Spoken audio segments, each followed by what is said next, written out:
Bien, y en esta oportunidad para esta entrevista nos acompaña Andrés Calderón, quien es director de la Clínica de Libertades Informativas y además organizador de un importante evento de la quinta Conferencia de Libertad Informativa y Transparencia, a quien le damos las buenas tardes, Andrés. Buenas tardes, Jairo. Muchas gracias por la invitación. Hoy vamos a hablar de un tema muy importante que tiene que ver con la libertad de expresión y la desinformación, pero vamos a hacer un balance y este es el primer punto que quiero plantearte, Andrés, un balance acerca del tratamiento informativo de los medios de comunicación respecto a las elecciones que acaban de pasar el pasado 2 de octubre, obviamente, ¿no? Elecciones regionales y municipales. ¿Cuál es el balance que tú haces? Yo creo que ha habido un intento por hacer una cobertura más moderada, menos apasionada, en comparación, por ejemplo, con las elecciones del 2021, ¿no? Eh, y al mismo tiempo siento que los ánimos también de los actores políticos no han tenido como objeto de discusión o de ataque a veces a los mismos medios de comunicación, ¿no? Pasamos de un escenario bastante polarizante, que fue la segunda vuelta del 2021, donde el rol de los medios fue también considerado como muy determinante en el desempeño de esa segunda vuelta y como parte de la narrativa que mostraban los actores políticos, a uno en el que más bien creo que cada uno ha respetado un poco más su distancia y felizmente no ha habido ni por un lado tanto discurso cargado, ni por otro lado Claro. tampoco agresiones o acusaciones de desinformación como ocurrió hace poco más de un año. ¿Y por qué crees tú que se da este escenario? Es decir,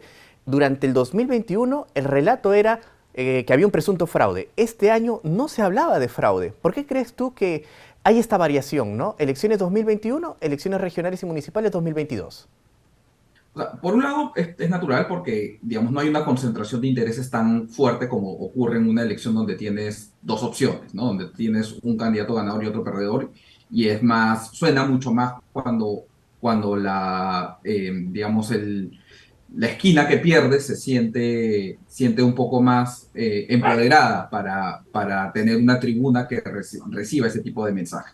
Y por otro lado también porque creo que ha habido una suerte de aprendizaje de varios de los actores públicos, incluyendo los medios de comunicación, de que el peligro de hacer acusaciones de fraude, acusaciones tan graves sin mayor sustento y que además han ido desmintiendo paso a paso por organismos nacionales e internacionales, eh, ese aprendizaje ha permitido que ya no tengan eco o no sea tan fuerte ese eco de quienes hubieran aventurado quizás a hacer acusaciones tan temerarias, ¿no? Claro, pero sin embargo el daño está hecho, es decir, 2021 se puso sobre la mesa este relato del fraude, 2022 evidentemente ya no se habló de esto, los medios de comunicación dejaron de hablar del presunto fraude electoral, un fraude que nunca existió, pero el daño, como lo menciono, está hecho y el daño no solamente es a las instituciones, es finalmente a la ciudadanía, Andrés.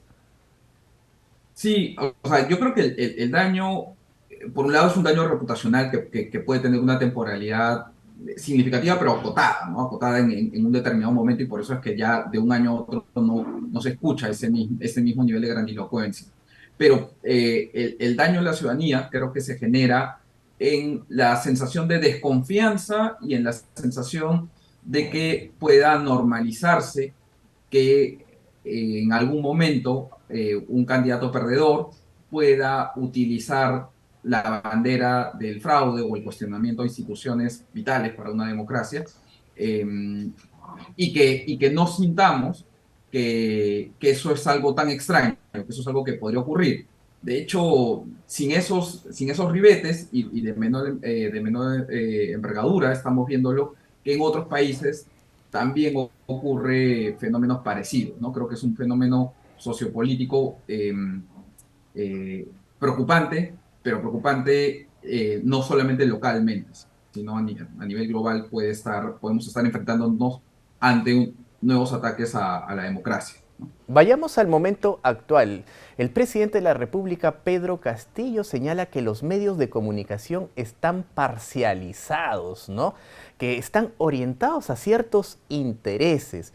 Uno de los temas importantes que estamos abordando en esta entrevista es la libertad de expresión. ¿Cuál es el balance que haces tú respecto a lo que señala el primer mandatario, ¿no? El jefe de Estado, frente a la tarea que vienen haciendo los medios de comunicación finalmente? Yo creo que hay un problema grave y uno de menor envergadura, ¿no? El de menor envergadura probablemente puede ser el que efectivamente hayan algunos medios de comunicación que en su labor tienden a estar un poco más parcializados y tienden a, en algunos momentos, a distorsionar la realidad o presentarla de una forma que alguien diría es demasiado subjetiva. Y eso afecta no solamente la reputación del medio o del periodista, sino que a veces afecta en general la confianza en el sistema profesional del ejercicio de la labor periodística, ¿no?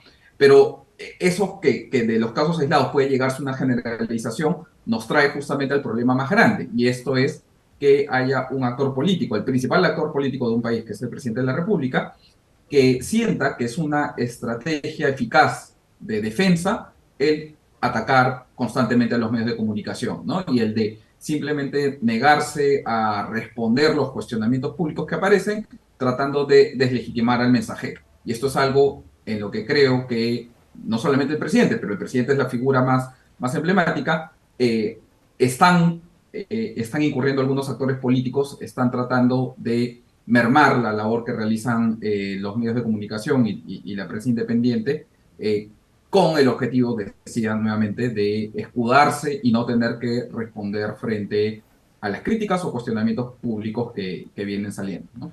Porque además hay una serie de acusaciones, ¿no? Es decir, están presentes las instituciones de alguna manera en una contienda de poder, ¿no? Es decir, está el Ejecutivo, el Congreso, también se agrega la Fiscalía.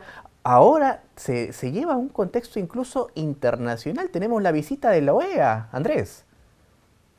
Sí, lo que sucede es que, digamos, se ha terminado por evitar los cauces institucionales, ¿no? Evitar que cada uno haga su trabajo y todo llevarlo al nivel de los intereses políticos y de la pugna constante, ¿no? Como si nadie pudiera estar haciendo su labor si no fuera porque tiene un interés de por medio, ¿no? Entonces la fiscalía investiga porque está aliado con algún otro poder, ¿no? El Poder Judicial sentencia o dicta una medida restrictiva de derechos, como una prisión preventiva, porque está interesado, ¿no? Y a esto se suma ahora instituciones que no son del poder público, ¿no? Sino, por ejemplo, la prensa, que representa a la ciudadanía, a la sociedad civil, también se le termina acusando de decir, ok, tú eres un actor que está motivado por intereses políticos, y no faltará quien diga lo mismo en algún momento de la misión de la OEA, ¿no? Que si no les gusta el resultado de sus recomendaciones o conclusiones, también se le intente de acusar de estar a favor de alguno de los bandos en pugna. Claro, no tiene que gustarnos el trabajo de las instituciones o sea, es decir, no tiene que finalmente agradarnos a nosotros, sino tiene que hacerse bien finalmente, ¿no? Que eso es lo que se espera. La quinta conferencia de libertad informativa y transparencia. Usted es el organizador de este importante evento. ¿En qué consiste? ¿Cuál es el objetivo, por favor? Claro. Hace 5 años se creó la Clínica Jurídica de Libertades Informativas y Transparencia, inicialmente integrada por estudiantes y profesores de la Universidad del Pacífico, y poco a poco ha sido creciendo para ampliar dentro de su comunidad a estudiantes de Derecho, de Comunicaciones, de otras universidades, ¿no? Actualmente esta clínica está integrada también por personas integrantes de la plana educativa o egresados de la Universidad Católica del Perú y de la Universidad Federico Villarreal.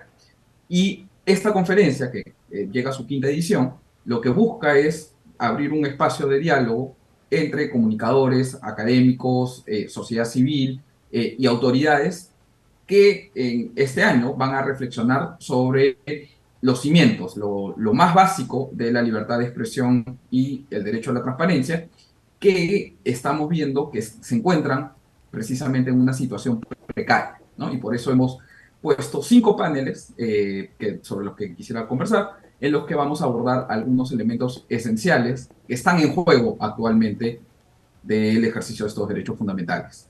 Claro que sí. 8 y 9 de noviembre, la quinta conferencia de libertad informativa y transparencia. Es importante tener espacios de reflexión en la academia. Muchas gracias, Andrés, por la entrevista y por toda la información que nos has brindado. Muchas gracias a ti, Jairo, y reitero la invitación en el campus de la Pontificia Universidad Católica, este 8 y 9 de noviembre, que es un evento presencial. A partir de las 6 de la tarde van a poder participar de esta conferencia y enriquecer el diálogo que vamos a tener con varios expertos en la materia. Claro que sí. Bien, es momento de hacer una breve pausa. Ya volvemos con mucha más información.